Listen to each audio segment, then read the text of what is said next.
इसको षडदिल्ला क्यों कहते हैं? कि आज के दिन मेहमान भी घर में आ जाए तो उसको अन्न नहीं खिलाना चाहिए कि भाई तुमको नरक में डालें और हम भी नरक में जाए, पाप हम नहीं करते। आज एकादशी, ये षडदिल्ला एकादशी। फलहार में तिल ले, स्नान में तिल डाल के स्नान करें, हवन में तिल डाले, उपटन तिलों का करे, दान तिलों का करे। इस प्रकार 6 ही जगहों पर तिल का उपयोग करने से इसको षडदिल्ला नाम पड़ा इस गीत एकादशी का।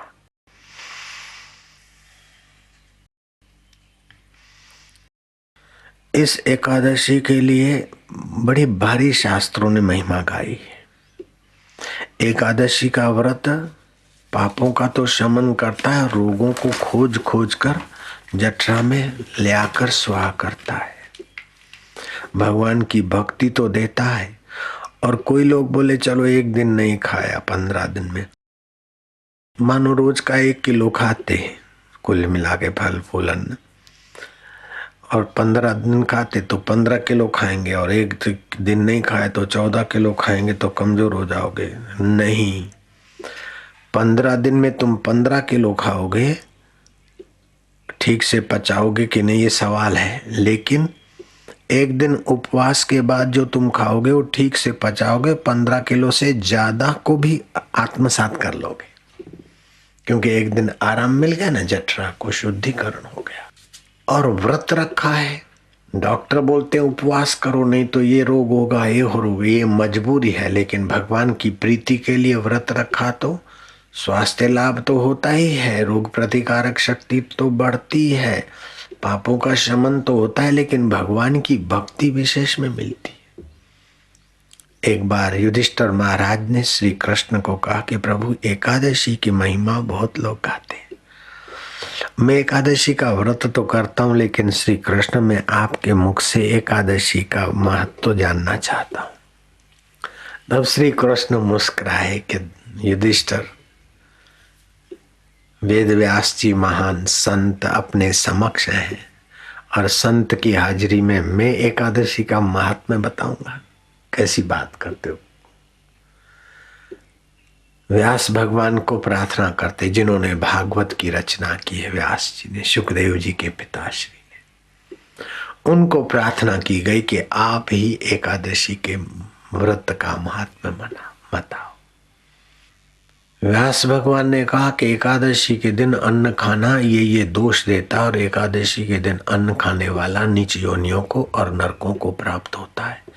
इस प्रकार एकादशी के व्रत करने से जो लाभ होते थोड़ा सा वो बात कही, और एकादशी न करने से ये प्रत्यवाय लगता, ये दोष लगते, और फिर दोबारा ऐसा मनुष्य शरीर नहीं मिलता और नीच योनियों में जाना पड़ेगा।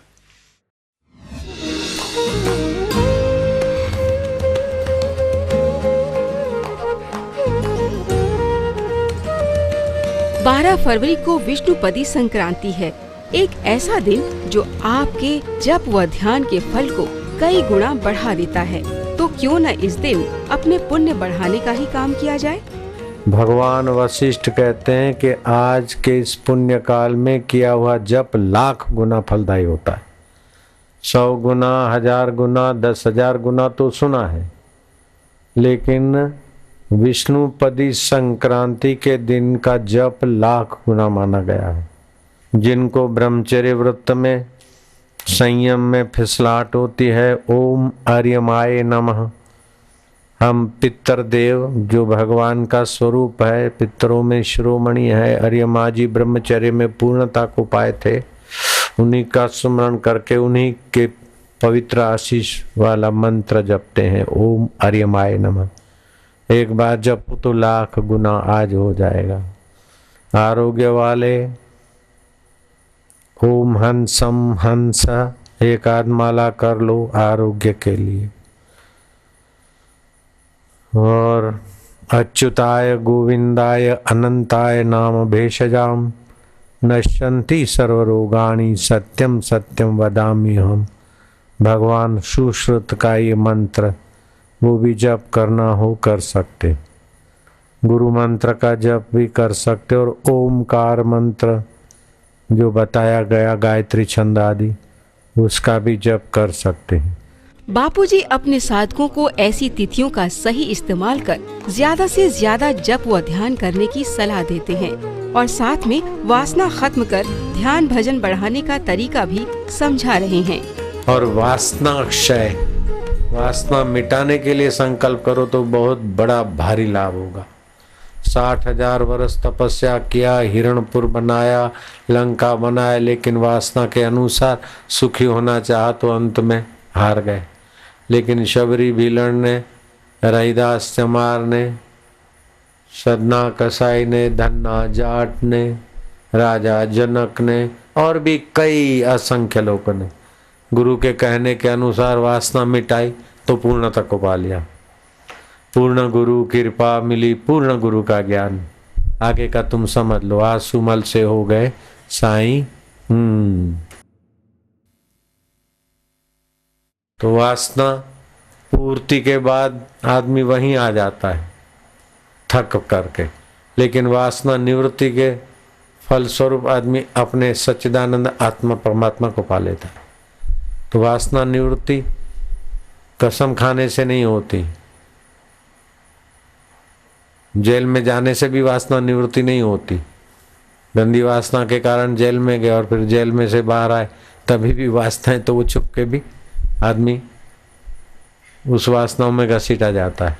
वासना को मिटाने का, गंदी आदत को मिटाने का सुंदर तरीका है, शौच जाने की जगह योनि को सकोड़ ले ऊपर के तरफ, जैसे घोड़ा लीद छोड़ता संकोचन करता, बैठ के योनि सकोड़ ले ऊपर के तरफ और थोड़ा सा पेट को अंदर करे और जीभ को तालू में लगा दे।